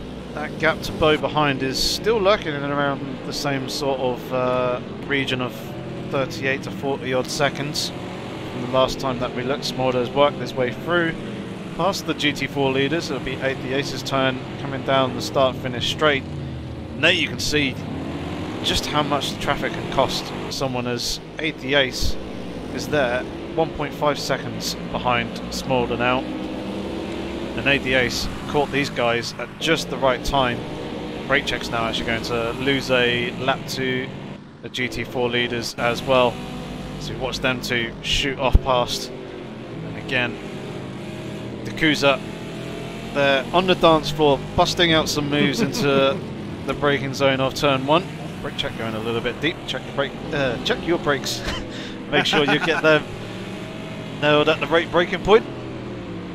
But 88 is now right with Smolder. There they are, the white LMP of Smolder, who's led the race for quite a while. He'll be on fuel now. 13 litres left in that tank. 57 on board for 88. And he's been reading him in. It was 3 seconds near enough last time around. Of course, traffic aided for 88 at least. He looks set to take over the overall race lead. Here's arch rival Bo, 38 seconds near enough. Oh my goodness! Surely not. 88 doesn't need to make that kind of move. And indeed backed out of that. There goes Smolder around Empower. I would imagine it's going to be down here into turn one that 88 is going to take over the race lead. Smolder may let him go. Smolder will know that he's got to come into the pits. He may well have clocked that 88 has already been through. There goes Aid. Is he going to take the inside of turn one? Oh no. Oh no! Impact between, who's that going to be? Oh, J Peaches. is seventh and last in our... Oh, Dakuta and Scott have changed position into turn one. Oh, That's the swapping. GT4 lead. Oh, this is going to be close. Still side by side. Oh my goodness me! I did not think that was possible. It was Dakuta that backed out of it. Now that I was a bit surprised by, unless he got a slowdown penalty for that, a slowdown warning. I thought Dakuta was going to hang on to that, but I never seen a successful 2x2 coming through that section. Brilliantly driven by our GT4 leaders. The only other thing that I can think of was there may have been a slight little bump and run between the two. Smolder's going defensive to aid the ace. No, he's not going defensive. He's letting aid the ace go. There you go, yeah. Yeah, playing the smart move there. I was thinking that move the last time we saw the two come through this complex of corners, aid the ace trying to go around the outside, it would be a little bit ambitious and not really needed at this stage of the race. If it was the last 5 minutes and they're both obviously on the same strategy, then yeah, sure, go for it and try and make the move, but obviously the ace backed out of that one, and yeah, Smolder doing the right thing to not cost his race too much, because he's probably in and around with contention with Bo at the moment. Actually, Smolder is... No, he hasn't gone into the pit lane. For a second I thought Smolder had. Dakuta is now closing up onto the back of Scott as he gets a little bit sideways, coming through down the start-finish straight, around the outside in the braking zone. It's turn one. No, that's the wall! He just went that little bit too deep, dancing around a little bit too much, and has found the wall and hit it pretty hard on the outside there of turn one. That's going to be quite substantial damage to the front of his car. No doubt we are going to see Dakuta pitting at the end of this lap. Thankfully he's got a gap of 55 seconds to Marauder behind, but yeah, definitely a shame, because that's just robbed him of a potential win, and that could even be a potential podium under threat now as well. So that's denied us an incredible GT4 lead battle. I mean, he's lost 4 seconds or so on this lap alone. Oh dear, Smolder is in. He's decided to bring his car in now with only 9 litres still on board. Let us see where Bo is. There he is, coming through. Well, he's on that back straight between 8 and 9. So how long is Smolder going to be stationary for? So he's got to take on, what, 50-odd litres? Yeah, 50-ish litres he needs to take on board. Oh wow, so it's such a long pit lane. Yeah, it is. Feels like it goes on forever. Smolder's going to find his crew. Well, killing someone else's crew whilst he's at it. Yeah. Yeah, Dakuta's in. That's not a surprise. So how long is Smolder stationary for? Oh, never mind. Just Bo's through. Yeah. Bo was through miles through, so... Bo's been absolutely... sorry, you carry on. I was going to say, that was nowhere near as close as I thought it would be, but... Yeah, I was going to say Bo has been absolutely cranking in the laps in the last few, of 13.9 on the previous lap. 3/10 quicker than aid the ace, the leader, and he did a pretty decent 14, 1 minute 14 on the previous lap as well. So he's going... Is that brake check with some damage? Ooh, that's a little bit close there. It is brake check, yeah. It was looking good for a while. He was one of those cars without any damage driving around, and now he's got some damage to the front of his Aston Martin. Dakuta is now out of the pit lane. Working lights, if nothing else. Yeah, quite a bit of damage still there on the front. That is not Marauder, that is behind him. That'll be pushed down. Yeah. So Dakuta lost nearly a full minute. Yeah, Marauder is... Where is Marauder? There he is. KTM. Yeah. There, 7 seconds is the difference between the two. Indeed. It looks like the GT4s are running kind of similar fuel amounts, so it looks like everybody has kind of come to the same conclusion. So either everyone's got it right, or everyone's going to be fuel saving towards the end. I think they're pretty safe, I'd have thought. 41 litres for 30 minutes. I'd have thought so. Depends how hard they push. Jay Peters is in and has been in for a little bit. There they go. Quite some way behind Brzezinski, unfortunately. What's the penalty that Pyro... Oh yes, Pyro got a 10 seconds. 10 seconds stop go? No, wrong sport. Pit lane. And ADA's 14 dead. That'll please the OCD people out there. Yeah, very, very nice lap time. And Bo's lost a little bit as well, 1.2 seconds on the previous lap why. to aid the ace. Yeah, finding a lot of traffic in and around that area of the circuit.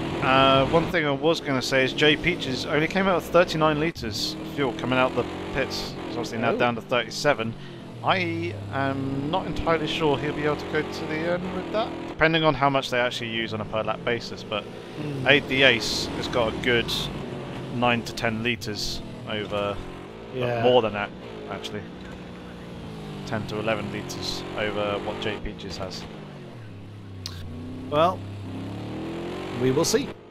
I've made this fuel prediction wrong before, so we will we'll see with that. So ADA's leads by just under 40 seconds from Bo after an incredible battle they've had for most of the race. Sadly, Bo having that issue that's brought him into the pits again, dropped him a long way up. That's another of our GT4s gone, down to 15 cars now. Who have we just lost? Oh, it's Empower. Oh no, We lost our Mustang. he was working his way back up through the field as well. Well, there's so few of them left, I can probably work out who's gone if we lose any more. Yeah. So, yeah, Empower gone. He was starting to get back up with Conor McCoy, but alas, the Mustang is now parked. Oh, game crashed. I just spotted him in chat. Oh, yeah. That is tragic. Third in the LMP is Smolder. He is 33 seconds behind Bo and a minute and a half ahead of a full lap, plus a bit more ahead of Michael Barrett. There he is in fourth position. He has a full lap just under for between himself and Ruddy Bird, who has nearly a full lap again on Brzancic, who probably does have. And then Jay Peaches, who's had a pretty tumultuous race as well, but still going, is the last of our 7 LMP runners. Leading the way in the GT4s is Scott in the Aston, who, after fending off Dakusa for so long, the BMW 50 seconds behind, GT4 lead now. And third is Marauder in the KTM. He trails by 11.5 seconds from Dakusa. Then it is Braychek in his Aston, about 25 seconds or so behind Marauder. Then it is Pushtum in the red Aston. That keeps making me think it's the Rocket Bunny. Another 16 seconds down the road is Conor McCoy. He is right behind Scott. And it is Nina in the probably the only undamaged looking car in the field. And then Kalito brings up the tail of the field. It does. That is a very... That's a battered car. Yeah, it's very, very short on the back there. And oh, there's another dent. A little bit narrower now as well. So the Ace coming through to complete lap number 49 to clock over onto lap 50. 26. And still getting sub 14s as well. Yeah, 20. Oh, that's the car going the other way. For a second there, I thought he absolutely flew past the car, coming out the pit lane very, very closely. But the that tracks caught me out as well. Yeah, the tracks do run very, very close. But actually, they're just separated by a barrier between those two sections. So that would be the other cars going the other way. Yeah, the Ace just seemed to... Well, I was going to say, he seems to just run his pace and take it easy and fairly chill, but he's the fastest guy out on the circuit at the moment. Oh, yeah, you had to back out of that. That's Scott we're looking at. I think it's Scott. It is, yeah. Scott's got Andrex is out, so Scott is the only remaining teammate running the yellow and green Aston Martin. Yeah, you just saw where he thought about doing an outside move, but again, it would have been a highly unnecessary risk for both of them to try an outside move around turn 8. The Ace then, he's got time in hand, nearly 40 seconds now between himself and Bo. Across the line, lost him a little bit of time at 15.5, which is still a decent lap time. This is not quite where he's been. It's our fastest lap still. It still sits with Bo actually at 1:13.3.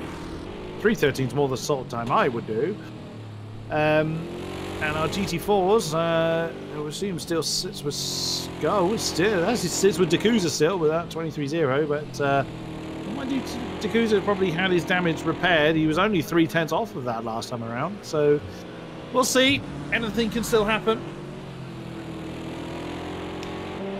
Indeed. Drivers still plodding around, doing what they can to stay out of those walls at the moment. Obviously, with the field thing thinning out down to only 15 cars, there's a little bit less action to report on. Yeah, no immediate battles going on as each position is separated by quite some distance.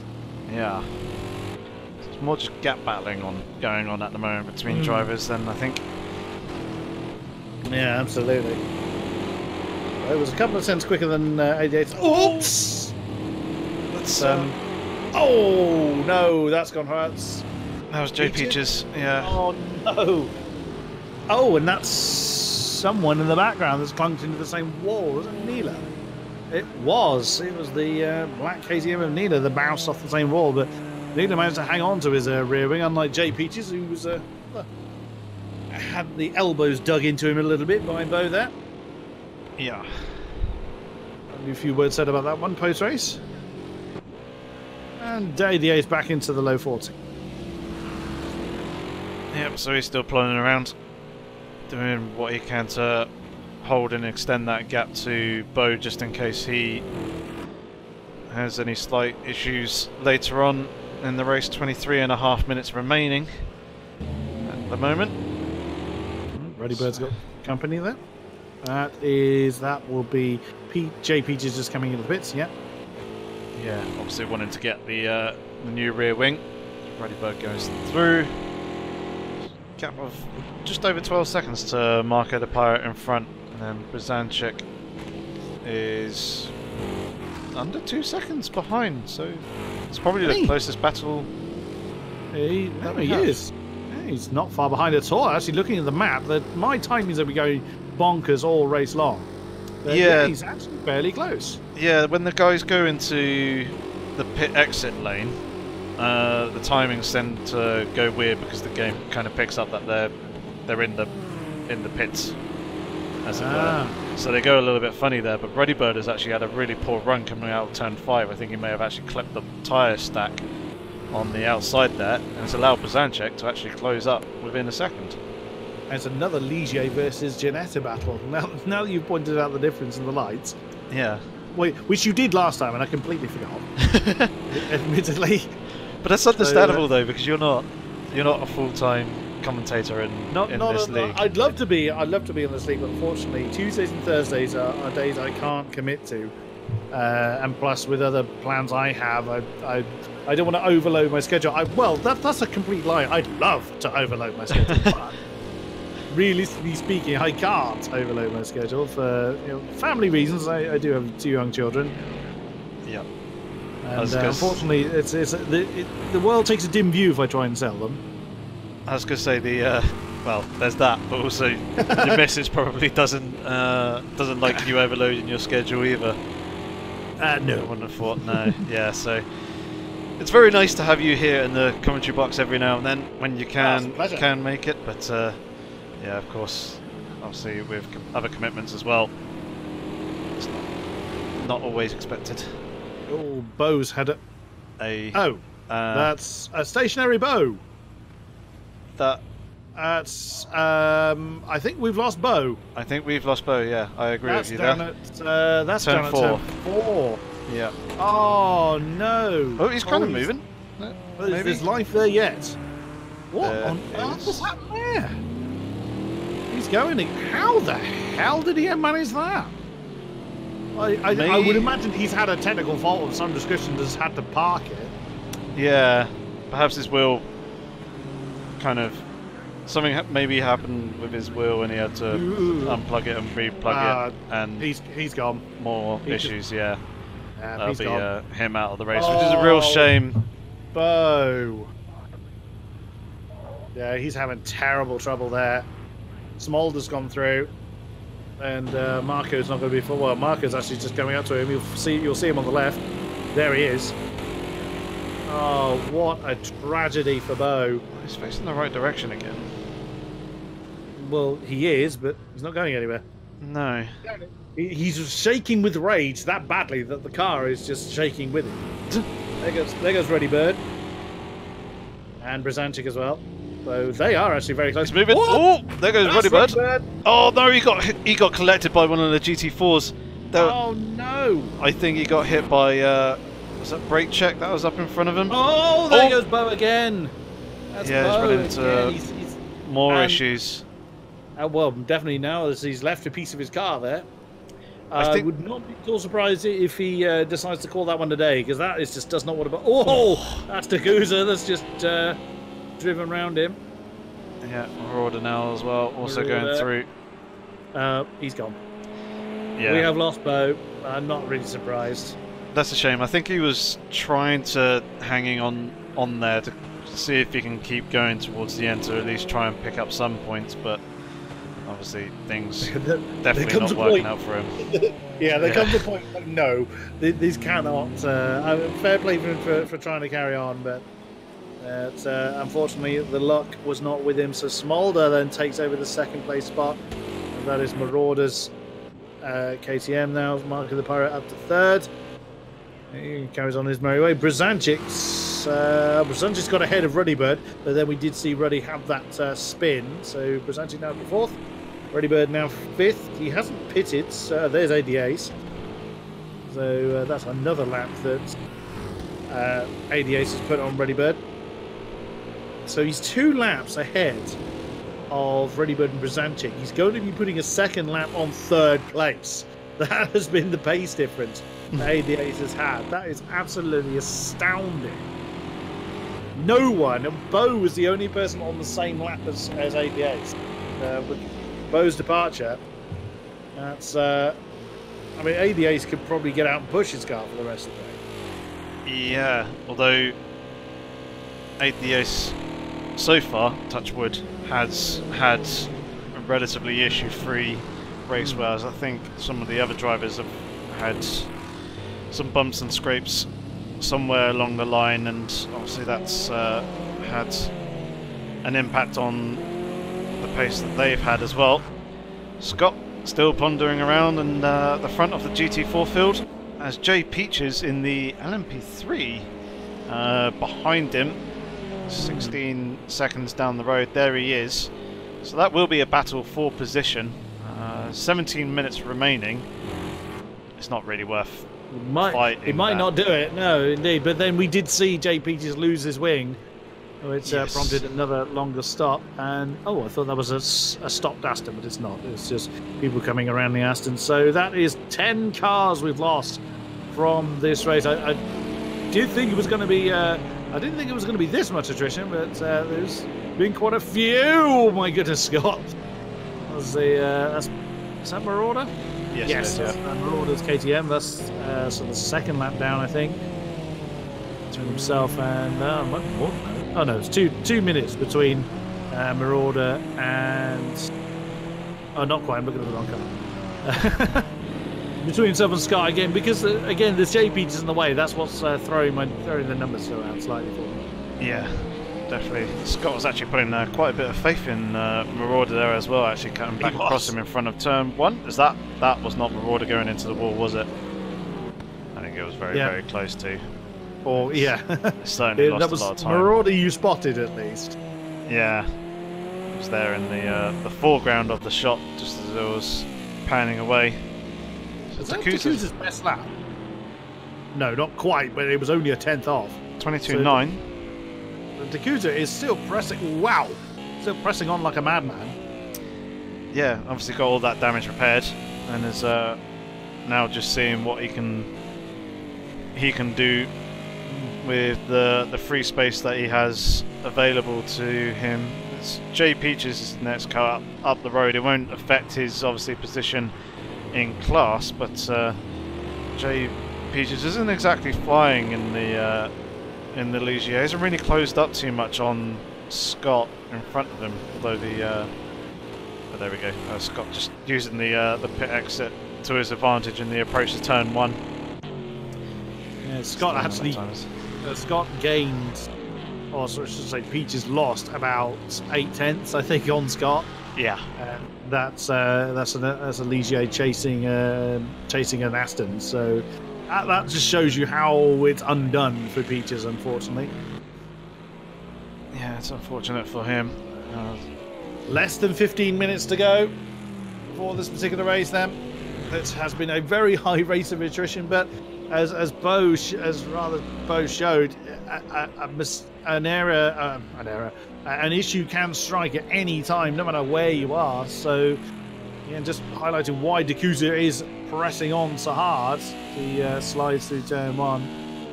You just don't know. For all we know, Scott may have a problem, or anyone in front of him may have a problem. So, it's worth just not giving up, just pressing on. And Dakusa again with the consistently quick laps he's putting in. Essentially, well, he does have something to lose. I mean, if he throws it into the wall, got several cars behind. Well, yeah, exactly. He's got a good place to lose, but very much a case of never give up. Yeah, he's 33 seconds, so he's got a bit of time in hand, but even still, if he makes a pit stop, you'll see that 33 seconds just disappear. Yeah. What do we like on all of this?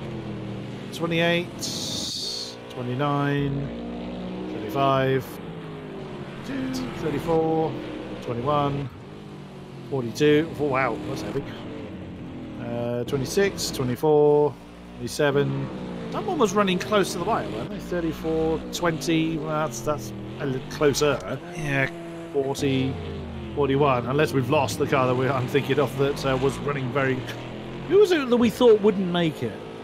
I think it might have been Jay Peaches, but obviously he lost his rear wing and then ended up making another stop, so he's chucked a bit more fuel on.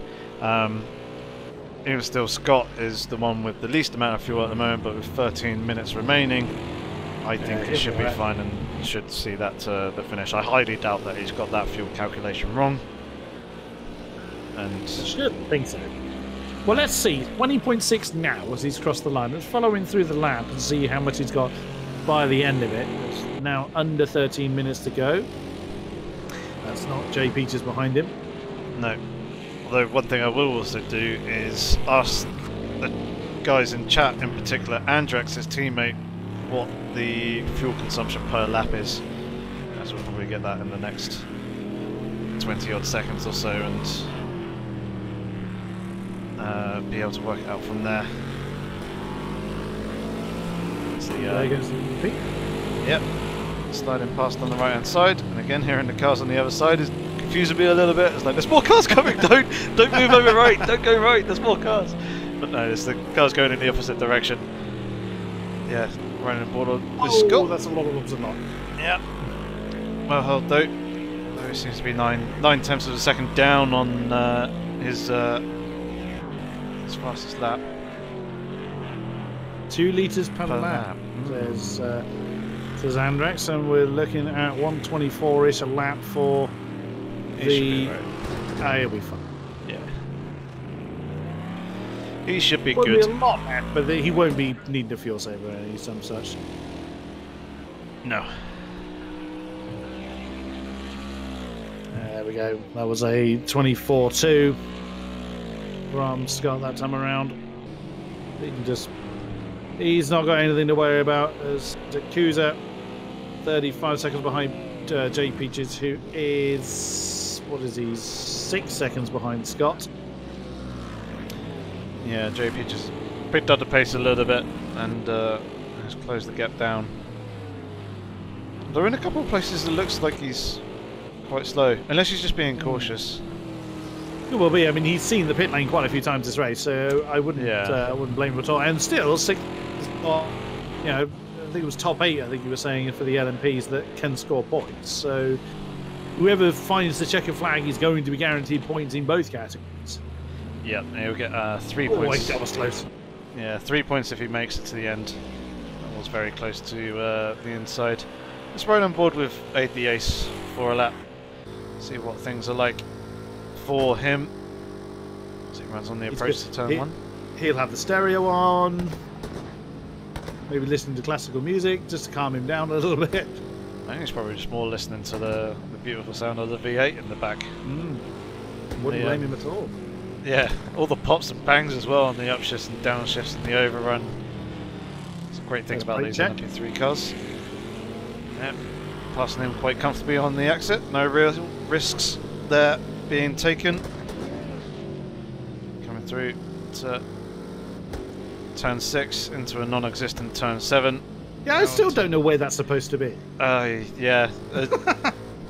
It seems to be a lot of the American circuits have a slightly odd numbering corner system. There's Road Americans got some very weird ones. Yeah, I think that what we would traditionally call turn 2 is like turn 4 or something like that. Yeah.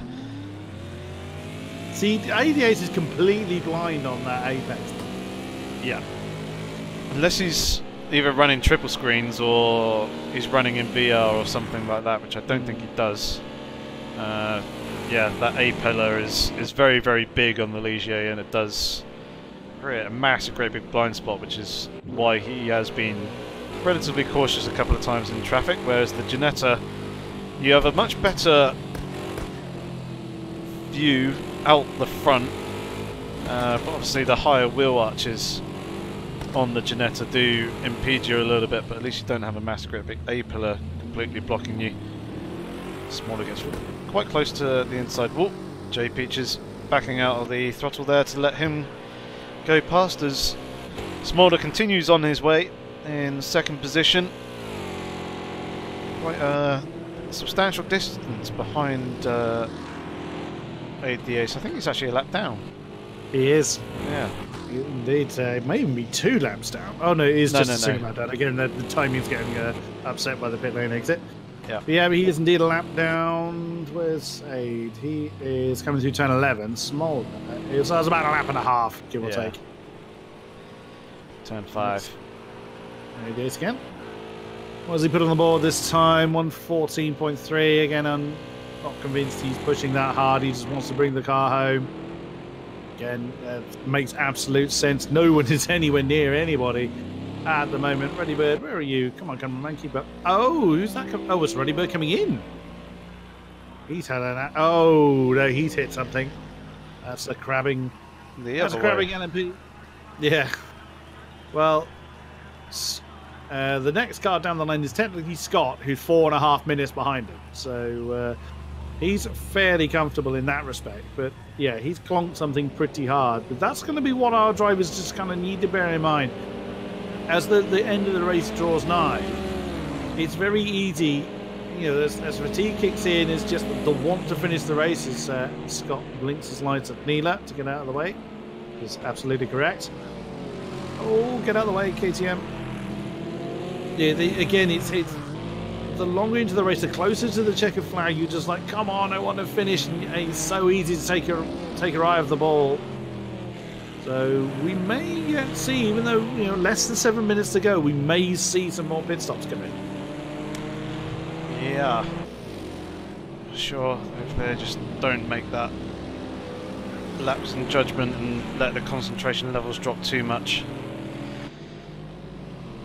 Certainly for Scott at the moment, he's done very well to keep that Aston very, very clean throughout the race. Just a bit of rubber build up in and around the paintwork and stuff on the front and around the sides of the car. Whereas Dakusa, his car is looking very much second hand, although that isn't representative of the damage that he actually has, as he has been into the pits to repair that damage that we see at the front of his car. And he is cracking on at the moment, still lapping pretty good lap times, 23.8 on the previous lap, so he's faster than Scott, but he's not really anywhere near close enough to threaten the leader in class. Marauder there, 50 odd seconds behind Dakusa. It's one of the cars pulling over to the left hand side of the circuit. I think that's just to get out of the way of ADAce. I thought that was a bit strange. I thought that was someone getting out of the way of Marauder. It was someone jumping out of the way. Oh, that would be... Who's got the broken windscreen. Marco de Po. Is it Marco de Po? Yes. It is. Yeah. Yep. Oh, that gets a bit condensed. Yeah. In around the fountain. The ace. Thinking of initially thinking that he wanted to make the move, but then decided to back out of it, and in doing so, kind of forced. I think that pushed him. I think in the in that red Aston Martin to give him racing room for turn 5. Indeed. Less than 5 minutes now. Be about 4 laps at best. We'll see then who can just hold on to the end, who can keep their cars away from the ever-ready walls to bring their cars home. I think the Ace might be the only car out there without any damage on, or without any visual damage. Oh, Peaches is just close to Scott. I thought we had a battle forming, but no, that's... Oh, Peaches, that was close. That was very, very close to the I think Peaches is just being very careful. Again, the lines that J. Peaches is taking is not optimal at all. He's just being very cautious of the lines he takes. So I wouldn't be surprised if he doesn't actually take the position from Scott. It won't make a difference either of their championships. No. He may just choose to just stay there. Yeah. It's, Who haven't we looked at for a while? We haven't looked at Colonel McCoy. Let's look at you. Oh, as you've had an issue at turn 1, I cursed you before you even looked at it. Oh, Colonel McCoy's had a problem down there at turn 1. He's got a 40-second gap to Nyla behind, so I think if he did incur any damage in that excursion, so he hops across the curbs on the inside there, I think he should be alright to just carry on with whatever damage he did suffer with that, if he did suffer any damage at all. Oh, look at Kilito. No headlights left. No bonnet. Oh no! What did I say about no more pits? Oh, that's strange. That's a lagging mark of the pirate. He's in the pits apparently. Not on my screen, you're not. No, he's very much rubbing against that. Oh, there he is. Yes, there he is. Oh, and he did actually stop on those marks. A fair amount of lag going on for Mark of the Pirate, but looks like he's had a problem. That's giving Brzancic third. It has. The very thing I said about who was going to bring their car home in the dying moments. Mark of the Pirate's had a problem. Where's Ruddy Bird? Ruddy Bird is nowhere near the pit lane. But on a personal best. Oh, Mark of the Pirate's away. So I get the feeling that was not as bad as we might have thought. Maybe he was running. Maybe he wasn't happy with the fuel amount. Maybe he did have some damage on there that didn't take too long to repair. He's away again. We would now come home in 4th position, unless anyone in front of it. Okay, a bit more lag there. More lag there, yeah. That is going to be so. As the Ace crosses the line, this is going to be the penultimate lap. Lap 70 has begun. 2 more to go for the green Ligier. So Scott and J. Peaches did indeed swap position down the start-finish straight. So that's all Scott's got to hang on for till the checkered flag falls. Yeah, continuing to plod on round at the moment. I don't think Scott really wanted to get too involved with J. Peaches in front, and will just take it easy. He's got the space behind him to just take it cautious, as J. Peaches is taking it relatively cautious through the corners, so it shouldn't impact Scott too much. We're into that final minute now. So where is AD Ace? There's Smolder going across the start-finish line. AD Ace just coming through the last couple of turns, so this is the penultimate lap for our race leader. And he could actually sit there and wait for the checkered flag to come out. He could actually park and wait. He won't, but he could. He could, yeah. He's obviously got plenty of fuel there as well. 11 litres remaining. So this is the last lap of the race. round That's 4. right on board with him, why not? Yeah, it's got the slow Aston Martin there up in front of us. Ooh. That was very, very close. No, And jumps Aston out gets the way. Yeah, I think he actually found the wall in doing so as well. But, yeah, slight little bit of confusion there between the two drivers, but no harm, no foul. There's no contact between the two. ADAs continues on his way. He's coming up to Colonel McCoy now, in front of him. We'll pass him relatively easily before turn 8. Dropping down to 2 gears. Coming down the back straight, the final time, underneath the bridge. Popping and banging as he goes. Comes into the fast right-hander. And into the long left, and then for the final time, braking and navigating around that pretty tricky final and very tight hairpin.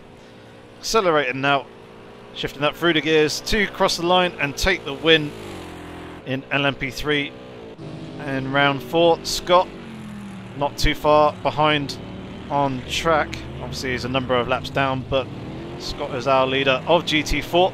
He comes out of the final corner for the last time. Brake check with a flashing of a single light. Scott flashing both lights in celebration as him and his teammate Andrax do wrap up the team championship and take the title there for the GT4 class.